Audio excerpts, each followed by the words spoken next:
नमस्ते भारत। मैं हूं भूमिका मेहता, अपने देश की बेटी और अपने भाई की बहन सुशांत सिंह राजपूत की बहन। काफी लोगों को लगने लगा था कि भूमिका दी कहाँ चली गई हैं।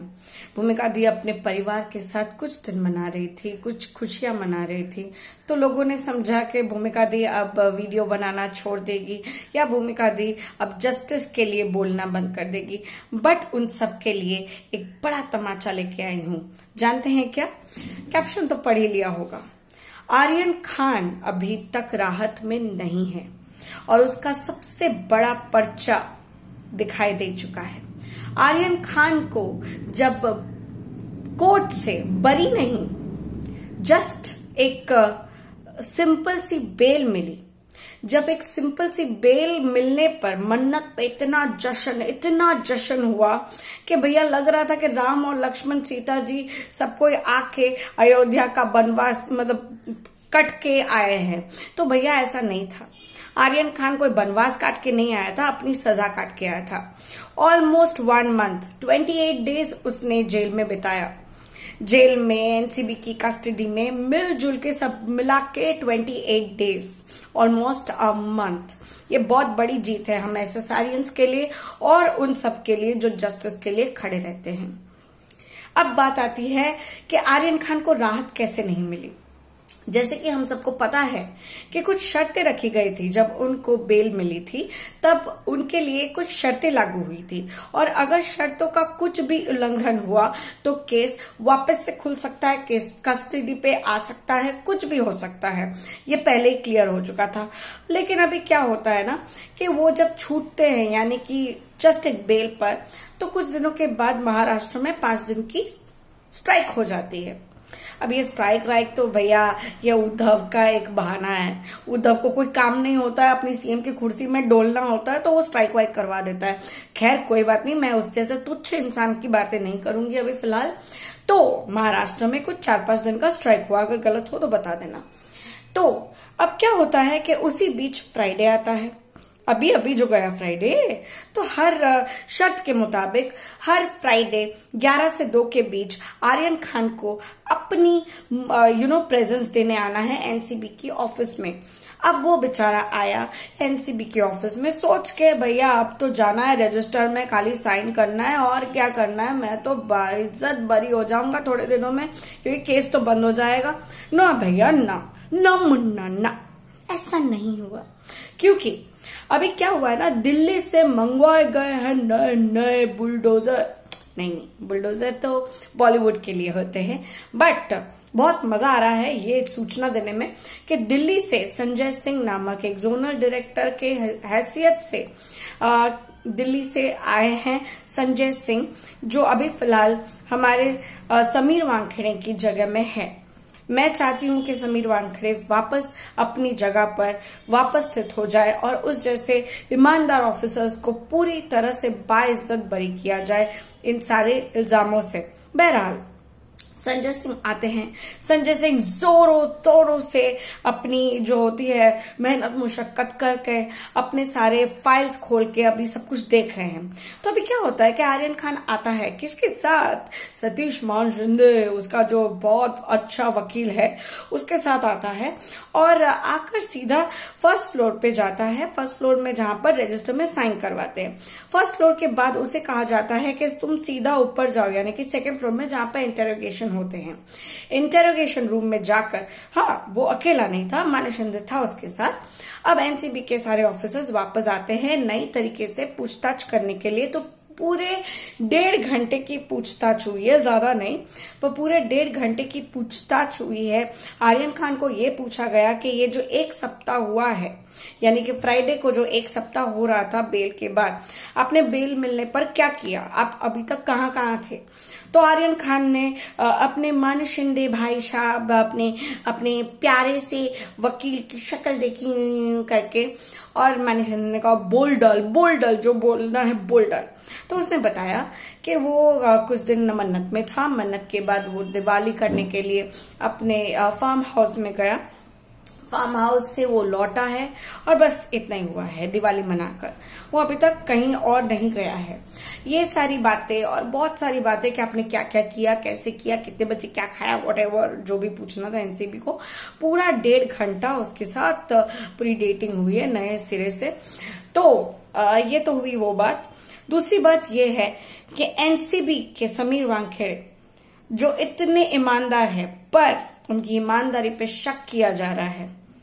जो ईमानदार होते हैं ना उनको अक्सर शक के घेरे में रखा जाता है, क्योंकि आपको कुछ और तो आता नहीं है। आप सच को ही पकड़ोगे, क्योंकि झूठ को पकड़ने की ना आपकी हैसियत है, ना आपकी औकात है, और ना ही आप पकड़ना चाहते हो, क्योंकि आपके मालों से भर के जेब भरी हुई है। तो समीर वानखेड़े के ऊपर बहुत सारे लांछन लगाए गए हैं कि समीर वानखेड़े ने आर्यन खान को केस में फंसाया है और शाहरुख खान की जो मैनेजर है पूजा ददलानी उससे काफी ऐंठने ऐंठने की कोशिश की है, और के सिंह या केपी सिंह क्या नाम है इसका, केपी गोस्वामी, उसने बड़े खुलासे किए। भैया जो मुजरिम है वो उसके कैसे क्या खुलासे हो सकते हैं। खैर पता चला है कि जंगल बात चली, ये वाला नहीं, पता चला है तो पता चला है कि केपी जो है गोस्वामी उसने बहुत सारी बातें करी है, और अब जैसे कि संजय सिंह आए हैं तो बहुत सारी बातें खुली हैं।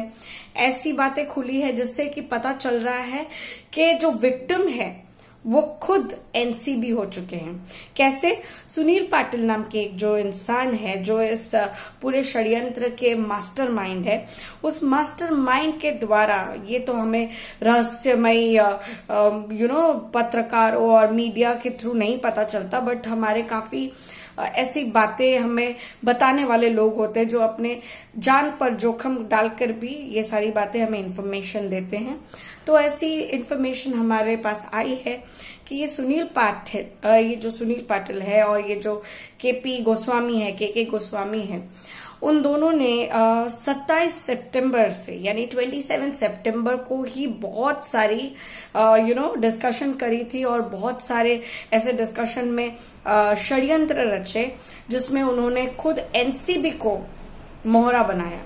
अब क्या होता है कि एनसीबी को कैसे मोहरा बनाया? 27 सितंबर को डिस्कशन के बाद ये पता चला कि आर्यन खान को पकड़ना तो एक मामूली सी चीज थी, लेकिन एनसीबी को फंसाने के लिए, एनसीबी के द्वारा इन सारे रैकेट्स को फंसाने के लिए और फिर एनसीबी के नाम पर सारा कुछ डाल देने के लिए ताकि खुद बरी हो जाए, ऐसा इन लोगों ने किया है। और ये सारी प्लानिंग 27 सितंबर को हो चुकी थी।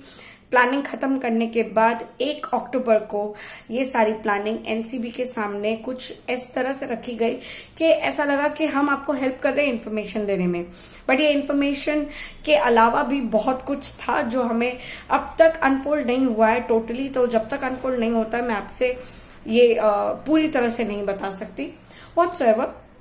तो ऐसी बातें होती है कि एनसीबी को लगता है दे आर इन्फॉर्मर्स, एंड ये जो क्या नाम था इसका, Mukund something, I forgot the name, जिसकी फोटो भी आई थी नॉट ओनली केपी गोस्वामी के साथ, और एक टकला था जो बीजेपी में था, उसकी फोटो आई थी। If I have forgotten the name, आप लोग लिख देना कमेंट में। तो उस भाई साहब को भानुशाली, यस, सम एम भानुशाली, उसकी ये सारी प्लानिंग थी और उसने ये प्लानिंग्स करवाई इस तरह से कि एनसीबी भी टारगेट बन जाए। और सबसे बड़ा टारगेट समीर वानखेड़े को बताया, क्योंकि Sameer Wankhede is the one जो ड्रग्स की सारी लड़ी ढूंढ के निकाल रहे हैं। एकमात्र ऐसी एजेंसी का जोनल डायरेक्टर जो सारी चीजें बखूबी से बाहर निकाल रहे हैं, सारे बॉलीवुड को नंगा कर रहे हैं, उस भाई साहब को इन लोगों को बदनाम करना था। इस वजह से 1 अक्टूबर को सारी प्लानिंग बताई गई। 2 अक्टूबर को एज प्लान ये लोग सारे क्रूज के अंदर गए और क्रूज में जो ड्रग्स पार्टी हो रही थी उसको पकड़ा गया। आर्यन खान के पास ड्रग्स नहीं मिले, पर आर्यन खान की व्हाट्सएप चैट्स, और इनफैक्ट उसने बहुत कुछ अपने मुंह से बोला, उसने सारी बातें अपने मुंह से कबूल करी कि मैंने ड्रग्स खाई है, बेची है, ली है, सब कुछ उसने उगल दिया। अरबाज मर्चेंट के पास से ड्रग्स मिली, मुनमुन बहेजा, सबको पकड़ा गया। लेकिन अब ये आता है सामने के एनसीबी यानी कि हमारे समीर वानखेड़े को पूरी तरह से फंसाया गया है।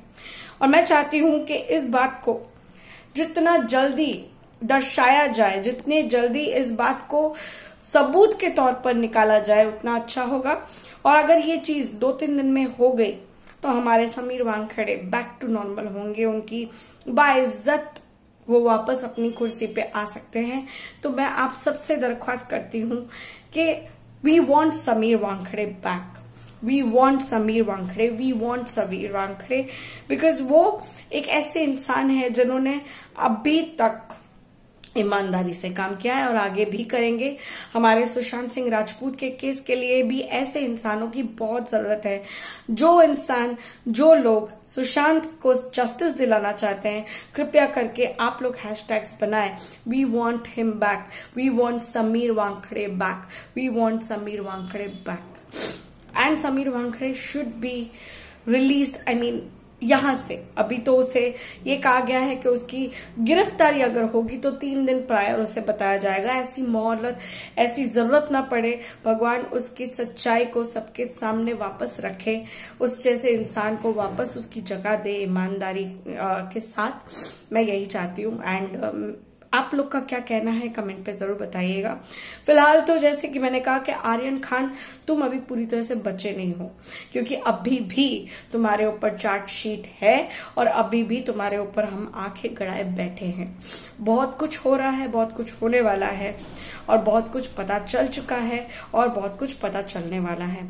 तो वेट एंड वॉच गाइस। अभी तक मामला ठंडा नहीं हुआ और हमें इस मामले को ठंडा नहीं करना है, क्योंकि कहीं ना कहीं हमारे सुशांत को जस्टिस इसी तरह से ही मिलेगा। ये सीढ़ियां हैं जो हमें चढ़नी है और धीरे धीरे सब कुछ सामने आएगा। बहुत जल्द मैं आप लोगों के सामने, अगर मुझे अपडेट्स मिलती है हमारे प्यारे सिद्धार्थ पिठानी के ऊपर, तो मैं जरूर लाऊंगी। मैं कोशिश कर रही हूं कि उसके ऊपर भी कुछ अपडेट्स मिले।